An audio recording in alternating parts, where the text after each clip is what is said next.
Биздин жашообуз билинбегени менен көптөгөн адамдар менен, көрүнбөгөн жипчелер менен байланышкан да. Анан кайсы бир адамдар менен барабар ал жипчелер өзүнөн өзү үзүлүп калат, кайсы бир адамдар менен улам бекемделип, жоон арканга айланат, кайсы бир адамдар менен кээде кайчын алып же болбосо бычакты алып кесип салганга эле туура келет да. Билесиздерби, биз мал менен керектүү учурда өзүбүздүн ошол байланыштарды аудит деген сөз бар го, же болбосо ревизия десек болот. Кыскасы ошол байланыштарды улам анализдеп, талдап текшерип турганыбыз аябай жакшы. Анткени бизди көп учурда кайсы бир мамилелер өтө алсыратат. Кайсы бир мамилелер биздин энергиябызды алат, же болбосо бизди ушунчалык жаман жакка өзгөртөт, жашообузда хаос алып келет, башаламандык, кыскасы терс таасирин тийгизет. Ошондуктан сиздерге текшере турганга бир 3 суроо берели. Ар бир адамдын өзүнүн жеке аймагы болот. Ошол аймактын ичинде канча адам бар? Бул сиздин үй бүлөңүз, досторуңуз, коллегаларыңызбы, билбейм. Кадимкидей эле кагаз калем сап алып иштесеңер эң сонун болмок. Канча адам бар? Жана экинчи суроо, кимиси менен болгон мамилем мени күчтөндүрөт. Мага энергия берет. Мени шыктандырат. Үчүнчүсү, кимиси менен болгон мамиле мени алсыратат, менден күчтүү талап кылат да. Ал адам менен сүйлөшкөндөн кийин бир өзүмдү аябай жаман сезип калам.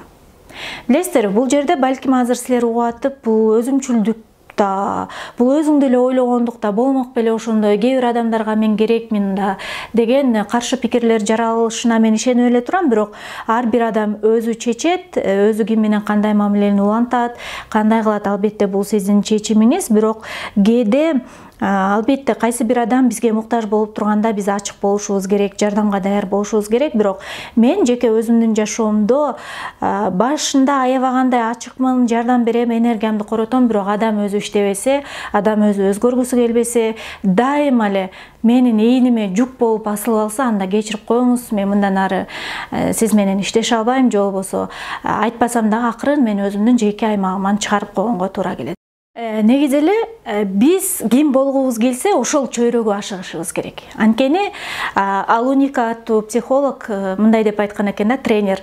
Сиз аябай бай бизнесменди алып караңыз. Жана өзүңүз мындай кызыктар болуп эле ошол бай ишкердин эң жакын 5 досун, чөйрөсүндөгү эң жакын 5 адамды карап көрсөңүз, дал эле ошондой абалда жашаган ишкер. Кыскасы, алардын абалы бирдей, алардын баалуулуктары бирдей. Демек, сиздин чөйрөңүз кандай болсо, сиз ошондойсуз. Билесиздерби, туздалган бадыраңдын арасына жаңы эле өсүп чыккан бадыраңды кошуп, ал бадыраң айтса, мен деген баары бир туздалбайм, мен деген ушунун арасында мен жаңы өсүп чыккан боюнча сакталып тура берем десе, ал каалабайбы жокпу, бир сутканын ичинде эле, керек болсо 1-2 сааттын ичинде эле тузду өзүнө сиңире баштайт. Ошол сыяктуу эле биз кандай адамдар менен баарлашсак, жакшы сөз бар го, досуң ким экенин көрсөт, анан мен досуңду карап туруп сенин ким экениңди айтам депчи. Демек, бул нерсе дагы бизге түрткү берет. Деги эле биз келечекте реалдуу жашоодо азыркы учурда кандай адам болгубуз келсе, демек ошондой чөйрөгө умтулушубуз керек. Акылдуу болгубуз келсе, акылдуу адамдарга, билбейм, илимий жактан жетишкендиктерге жеткибиз келсе, ошондой чөйрөгө, кыскасы өзүңүздү кайсыл жактан комфорттуу сезип, же болбосо кайсы жактан өнүктүргүңүз келип атса, ошол чөйрөгө умтулуңуз.